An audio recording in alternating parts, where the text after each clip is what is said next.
آقا ارشاد فرماتے ہیں جس نے شرابی کو ایک لقمہ کھانے کے لیے دیا، جس نے شرابی کو، نشہ کرنے والے کو ایک لقمہ کھانے کے لیے دیا، تو اللہ کے حبیب علیہ السلام فرماتے ہیں اللہ اس لقمہ کھلانے والے کے جسم پر سانپ اور بچھو مسلط فرمائے گا۔ قیامت کے دن اس کے جسم پر سانپ اور بچھو اللہ مسلط فرمائے گا، اور اللہ اس کی کوئی حاجت پوری نہیں فرمائے گا۔ یعنی اگر نشہ کرنے والا بھیک مانگ رہا ہے مت دو اس کو، کھانا مانگ رہا ہے اس کو مت دو کھانا، اس کا بائیکاٹ کرو۔ جب پیٹ میں بھوک پڑے گی سدھرے گا، اور اس کو سدھارنے کی نیت سے نہیں دو گے نا تو انشاءاللہ اس پر بھی آپ کو ثواب ملے گا۔ آج تو ہمارے مالیگاؤں کا حال یہ ہو گیا ہے، یہ جو آگرہ روڈ پر، قدوائی روڈ پر، بازاروں کے اندر، مچھلی بازار میں اور دیگر بڑے بڑے علاقوں کے اندر چھوٹے چھوٹے بچے جو بھیک مانگتے ہیں انہیں بھیک نہ دی جائے، اس لیے کہ یہ بھیک کیوں مانگ رہے ہیں؟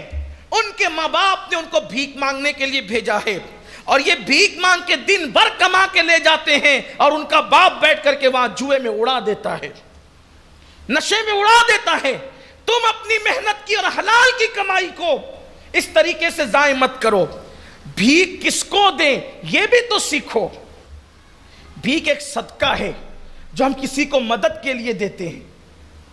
آج میں آپ سے یہ دل کی بات کہنا چاہتا ہوں، بھیک ایک صدقہ ہے، ہم مدد کے لیے دیتے ہیں، نفلی صدقہ، اور نفلی صدقہ آپ کسی کو بھی دے سکتے ہیں۔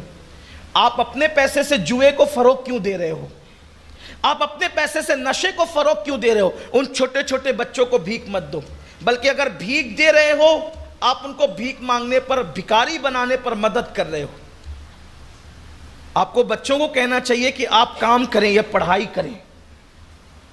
یہ بچہ اگر آج بھکاری بن گیا، آج 10 سال کا بچہ یہ بھکاری بنے گا، 5 سال کا بچہ یہ بھکاری بنے گا، اگر وہ 70 سال تک کے جیتا ہے تو 60 سال کے لیے آپ نے اس کو بھکاری بنا دیا۔ آپ نے اس کو بھیک نہیں دینا، آپ کوئی گنہگار نہیں ہوں گے۔ خود اللہ کے رسول علیہ السلام نے بھی ایسا کیا ہے۔ آپ یہ نہ سمجھے کہ میں اسلام کے خلاف کوئی بات کرنے بیٹھا ہوں، اس لیے کہ آپ کی بھیک کا مس یوز ہو رہا ہے۔ اللہ کے رسول نے بھی کسی مانگنے والے کو روکا، اس لیے کہ حضور کی یہ خواہش تھی، حضور کی یہ چاہت تھی کہ میرا کوئی امتی مانگنے والا نہ ہو، میرا ہر امتی دینے والا ہو۔ حضور اپنی قوم کو دینے والا دیکھنا چاہتے تھے، مانگنے والا نہیں۔ مشہور روایت ہے، بہت مشہور ہے، کہ ایک جوان آیا اللہ کے رسول کے پاس صلی اللہ علیہ وسلم، میرے آقا علیہ السلام کے پاس ایک جوان آیا اور اس نے عرض کیا یا رسول اللہ میرے بچے بھوکے، مجھے بھیک عطا کریں۔ وہ تو آئے تھے سب کو دینے کے لیے، ان کی شان یہ تھی واہ کیا جود و کرم ہے، شہ بطحا تیرا نہیں سنتا ہی نہیں مانگنے والا تیرا، دھارے چلتے ہیں عطا کے وہ ہے قطرہ تیرا، تارے کھلتے ہیں سخا کے وہ ہے ذرہ تیرا۔ کون دیتا ہے دینے کو منہ چاہیے، دینے والا ہے سچا ہمارا نبی۔ حضور تو آئے تھے دینے کے لیے، لیکن اس دن آنے والے کو دیکھا، اس نے کہا حضور میرے بچے بھوکے ہیں، چہرہ زرد پڑ چکا ہے، پھٹے پرانے کپڑے، حضور میرے بچے بھوکے ہیں۔ میرے کریم آقا نے کچھ دینے کی بجائے فرمایا یہ بتا تو کیا کرنا جانتا ہے، کون سا ہنر تو جانتا ہے، تو کون سا ہنر جانتا ہے؟ حضور پوچھ رہے کون سا ہنر جانتا ہے؟ یعنی سنت یہ بھی ہے کہ کوئی مانگنے آئے تو اس کو کسی کام سے لگاؤ۔ یہاں تو پوری قوم کو بھکاری بنا رہے، پوری قوم کو بھکاری۔ شاہ جہاں کے دور تک ہم نے جو تاریخ پڑھی ہے، اگر وہ تاریخ صحیح ہے تو شاہ جہاں کے دور تک ہندوستان کے اندر نہ کوئی بھکاری نظر آتا تھا، نہ کوئی چور نظر آتا تھا۔ مسلمانوں کے دور حکومت کا نظام ایسا تھا۔ مدینہ منورہ میں میرے آقا علیہ السلام نے جو اسلامی مملکت کو وجود بخشا تھا، اس حکومت میں بھی نہ کوئی چور نظر آتا تھا، نہ کوئی بھکاری نظر آتا۔ بھیک اسلام میں اچھی نہیں سمجھی گئی، بلکہ بھیک مانگنے کی اجازت ہی نہیں ہے۔ آپ پوچھیں گے کہ آدمی کب بھیک مانگ سکتا ہے؟ اگر آپ پوچھیں گے کہ آدمی بھیک کب مانگ سکتا ہے تو میں آپ کو بتاؤں گا، اگر اس کا باپ مر گیا ہے، یہ مسئلہ بتا رہا ہوں اب، اگر اس کا باپ مر گیا ہے، کفن کے لیے اس کے پاس پیسے نہیں ہیں، اور ایک پرانی چادر ہے، تو اسلام کہتا ہے کہ اسی پرانی چادر میں اپنے باپ کو کفن دے کر دفن کر دے، اب بھی اسے بھیک مانگنے کی اجازت نہیں ہے۔ یعنی بھیک سے اتنی بچانے کی اسلام نے کوشش کی ہے کہ جب تک کہ آخری سٹیپ نہ آ جائے اس وقت تک کہ بھیک نہیں مانگ سکتے۔ اور یہاں تو پوری قوم بیکار دھندا بنا لیا بھیک کو، اور ہم بھی دیے جا رہے ہیں نا۔ اگر نفلی صدقہ ہی دینا ہے آپ کو تو میں آپ سے یہ بات کہنا چاہتا ہوں، اپنے مسجد کے امام کو دیجیے، اپنے مسجد کے امام کو دیجیے، مدارس کے طلباء کو دیجیے، نیک اور متقی لوگوں کو دیجیے، اس لیے کہ نفلی صدقہ آپ کسی کو بھی دے سکتے ہیں۔ اگر آپ کا پیسہ اچھی جگہ جائے گا، آپ نے مسجدوں کے اماموں کو تنخواہ کتنی دے رکھی ہے، 1000-1200 تو دیتے ہو ہفتے کا، اس میں ہونا کیا ہے؟ اگر لوگ ان مسجد کے اماموں کو دینے لگے، اگر ہر جمعہ ایک بندہ 50 روپیہ بھی امام کے ہاتھ میں رکھنے لگ جائے نفلی صدقے کے طور پر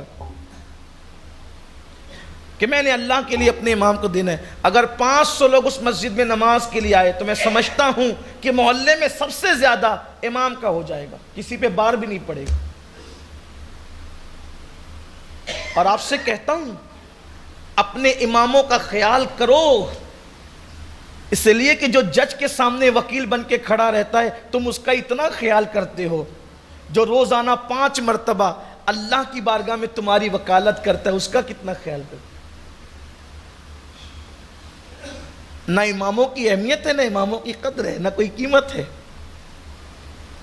کچھ نہیں رہ گیا۔ امام کو تو چپراسی سے بھی کم تنخواہ ملتی ہے آج کل، اس لیے لوگ اب اپنے بچوں کو چپراسی بنانا، پچر بنانا پسند کرتے ہیں، امام بنانا پسند نہیں کرتے۔ معاذ اللہ یہ صورتحال ہے، خدمت کون کرتا ہے؟ اور جس قوم کا حال یہ ہو کہ جو قوم اپنے امام کو اچھا نہ دیکھ سکے وہ قوم کے کبھی اچھے دن نہیں آ سکتے۔ بات دور نکل رہی ہے، میں عرض یہ کر رہا تھا کہ اللہ کے رسول صلی اللہ علیہ وآلہ وسلم نے اس جوان سے کہا تو ہنر کیا جانتا ہے؟ انہوں نے اس کے حضور میں کچھ نہیں جانتا، صرف اتنا جانتا ہوں کہ میں لکڑیاں کاٹ سکتا ہوں۔ حضور علیہ السلام نے فرمایا کہ تیرے یہاں کچھ ہے؟ تو اس کی حضور میرے پاس ایک کٹورا ہے، اور وہ لکڑی کا کٹورا حضور علیہ السلام نے منگوایا المختصر کہ اس کو فروخت کر دیا، بیچ دیا وہاں۔ جب حضور کے ہاتھ سے لوگوں نے لیا تو اس کو مہنگا لیا۔ آقا علیہ السلام نے فرمایا کہ یہ لے جا اور اس سے وہ کڑاڑی کے اوپر کا جو حصہ ہوتا ہے لوہے کا وہ خرید کر لا۔ جب وہ خرید کر لائے تو حضور علیہ السلام نے ان کو کڑاڑی دی اور پھر فرمایا کہ جا محنت میں برکت ہے، محنت کر، بھیک نہیں مانگنا، محنت کر۔ حضور علیہ السلام نے لگایا کام سے، جا محنت کر، کام سے لگ۔ پھر وہ نوجوان محنت کرنے لگا، جو مانگنے آیا تھا چند دنوں کے بعد نظر لے کر آیا۔ یہ پوزیشن حضور دیکھنا چاہتے تھے اپنی قوم کی۔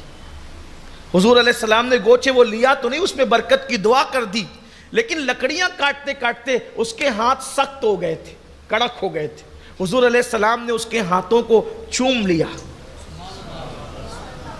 امتی کے ہاتھ نبی نے چومے اور چوم کر کے فرمایا جو ہاتھ حلال کماتے کماتے سخت ہو جاتے ہیں اللہ اس پہ جہنم کی آگ کو حرام فرما دیتا ہے۔